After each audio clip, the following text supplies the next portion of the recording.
High all, আশা করছি সবাই ভালো আছো। কারণ লকডাউন তো আবার শুরু হয়েছে, ঘরের মধ্যেই নিশ্চয়ই আছো। তো কবে উঠবে ঠিক নেই, ভিডিও চলবে, কবে কি হবে ঠিক নেই। যাই হোক, আজকে নতুন টপিক নিয়ে এসেছি। টপিকটি হচ্ছে মেন্স সাইকোলজি বা ছেলেদের মনস্তত্ত্ব। কারণ এই কদিন তো প্রেম ভালোবাসা নিয়ে অনেক কথা বললাম, বাট আমরা এটাই বুঝতে পারি না সেই ভালোবাসা পাওয়ার জন্য আমাদের কেমন মানুষ হয়ে ওঠা দরকার।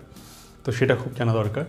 আর এই মেন স্টাডি শুরু হয়েছিল 1960s 70s সুইডেন ইউএসএতে। তারপর 1990s পর থেকে অনেক গবেষণা, অনেক রিসার্চ হয়েছে ম্যাসকুলিন এনার্জি, মেন সাইকোলজি নিয়ে। তো দেখা গেছে, স্ট্যানফোর্ডের একটা গবেষণায় দেখা গেছে পৃথিবীতে মাত্র 3-4% ছেলের মতো। বুঝতেই পারছো, 350 কোটি ছেলে, তার মধ্যে 3-4% যদি ছেলের মতো হয়, বাকিরা কি কেমন? বাকিরাও ছেলে, বাট কিছু গুণ আছে যেটা এই 3-4% ছেলের মধ্যে আছে। এবার তুমি বলতে পারো যে কী দরকার আমায় ওরকম 3-4% ছেলের মধ্যে ঢোকার, কী লাভ? দেখো, প্রথমত শুনতেই তো ভালো লাগে ছেলের মতো ছেলে, ঠিক আছে।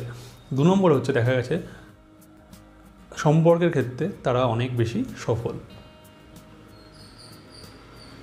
3, নিজের জীবনের ক্ষেত্রেও তারা অনেক সফল। তুমি যদি খুশি থাকাকে নিজের জীবনের সাফল্যের মাপকাঠি ধরো, তারা অনেক বেশি খুশি, অনেক বেশি সফল। তো আই থিঙ্ক এটাই তোমায় মোটিভেট করার জন্য যথেষ্ট, যে মেয়েদের অ্যাটেনশান তাদের প্রতি অনেক বেশি হয়। আই থিঙ্ক এটাই এনাফ কারণ ছেলের মতো ছেলে হয়ে ওঠার জন্য। তো কী কী গুণ থাকলে ছেলের মতো ছেলে হওয়া যায়?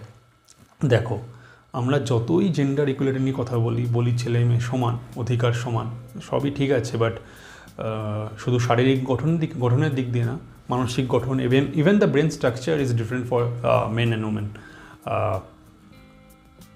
তো আমাদের সেই পুরুষালী গুণগুলোকে বেশি প্রকট করে তোলার দিকে মন দিতে হবে, কারণ এটাই কিন্তু সফলতার বা খুশি থাকার মূল মন্ত্র, ঠিক আছে। 1 নম্বর পয়েন্টটা কি জানো? 1 নম্বর পয়েন্টটা হচ্ছে গোল ড্রিভেন লাইফ। ছেলেরা রেশনালি ভাবতে পারে, তারা যুক্তিবাদী হয় মেয়েদের থেকে বেশি।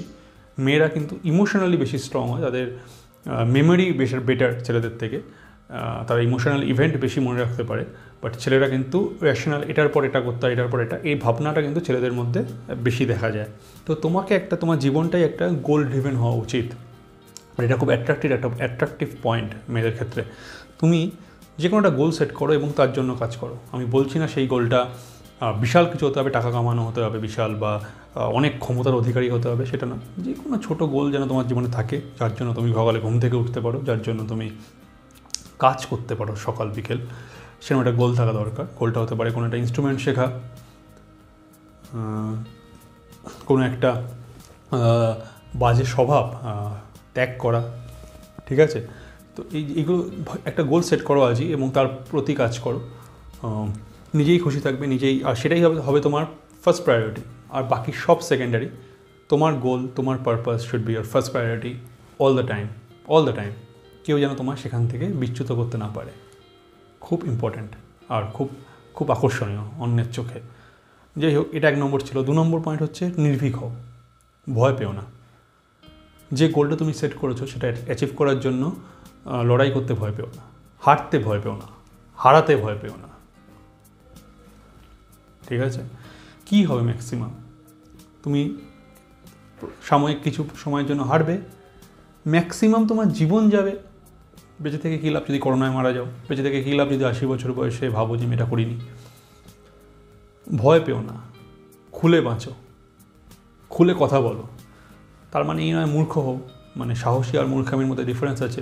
গুন্ডাদের মধ্যে ঝাঁপিয়ে পড়ে মারপিট করতে যেও না, তার থেকে তাদের ছবি তুলে রাখো বা ফোন করো পুলিশে, যেটা তোমার যুক্তিবাদী মনের পরিচয় দেবে, তাই না? তো নির্ভীক হও, হও, হারার বা হারানোর ভয় পেও না। তো বি লাইক এ ম্যান, ভয় পেও না। 3 number point, be passionate for everything, whatever you are doing.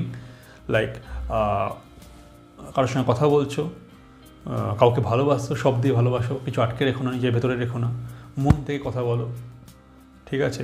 বন্ধু বানাও এমন যেন তার জন্য তুমি জীবন দিতে পারো, তাকে তোমার ভাবতে না হয় দ্বিতীয়বার যে আমি ঠিক করছি না ভুল করছি। তাতে যদি একটা বন্ধু থাকে, একটাই এনাফ। ঠিক আছে, কিন্তু প্যাশনেট হও যে কোনো জিনিসের প্রতি, বি র, ঠিক আছে, যেন লোকে বুঝতে পারে তুমি ফেক নও, যখন তুমি কথা বলছো তুমি ফেক নও, ঠিক আছে। দেখবে সবাই তোমায় ভালোবাসবে, তাই না, কিন্তু যারা তোমায় বুঝবে, চেষ্টা করবে বোঝার, অ্যাটলিস্ট তুমি একটা ইন্টারেস্টিং পার্সন তৈরি হবে লোকের কাছে, লোকে চেষ্টা করবে তোমায় চেনার, বোঝার। বি প্যাশনেট, বি র। 4 নম্বর, স্থিতধী হও, মানে নিজের প্রিন্সিপাল, নিজের ভ্যালুস কারোর জন্য কখনো নষ্ট করো না। Be like a mountain, be like a rock. বিভিন্ন সম্পর্ক আসবে যাবে, কখনো তোমায় খুব খুশি থাকবে, যেমন বৃষ্টি হয়, আনন্দ হয়, রোদ্দুর হয় পাহাড়ে, বাট হাওয়া দেয় অনেক, বাট পাহাড়ের জায়গায় থাকে, কেউ তাকে নড়াতে পারে না, রাইট? তেমনি একটা পাহাড়ের মতো হও, তোমার ভেতরের তোমার কোর ভ্যালুস যেন একটা রক সলিড হয়, কেউ যেন তোমার নীতি, তোমার ভ্যালুসকে কেউ কখনো আঘাত করতে না পারে, কারোর জন্য সেগুলো ছেড়ে দিও না। অনেক মেয়েরা কিন্তু পরীক্ষা নেয় সবসময় দেখে যে তুমি কতটা স্ট্রং ভেতরে, তারা হয়তো জানে না, তবু তারা দেখে, আর তুমি যদি পাশ করতে পারো সেই পরীক্ষায়, তুমি কিন্তু তাদের চোখে আকর্ষণীয় থাকবে সবসময়। তো বি লাইক আ মাউন্টেন, ঠিক আছে। তার মানে এই নয় তোমার মন হবে পাথরে, অবভিয়াসলি নয়, তুমি অবশ্যই অনেক আবেগপ্রবণ হতে পারো, বাট তোমার ভ্যালুস যেন কারোর জন্য কখনো চেঞ্জ না হয়, তোমার প্রিন্সিপাল, তোমার লক্ষ্য যেন কারোর জন্য বিচ্যুত না হয়, মাথায় রেখো। তো এইগুলো থাকলে তুমি অবশ্যই সুখী থাকবে। তুমি না চাইলেও তুমি ভালোবাসা পাবে মানুষের, কিছু হারানোর ভয় পেও না, মাথায় রেখো এটা। আর পরের দিন বলবো মেয়েদের সাইকোলজি নিয়ে কিছু কথা। সঙ্গে থেকো, লাইক করো, শেয়ার করো, সাবস্ক্রাইব তো করোই। ভালো থেকো, বাই।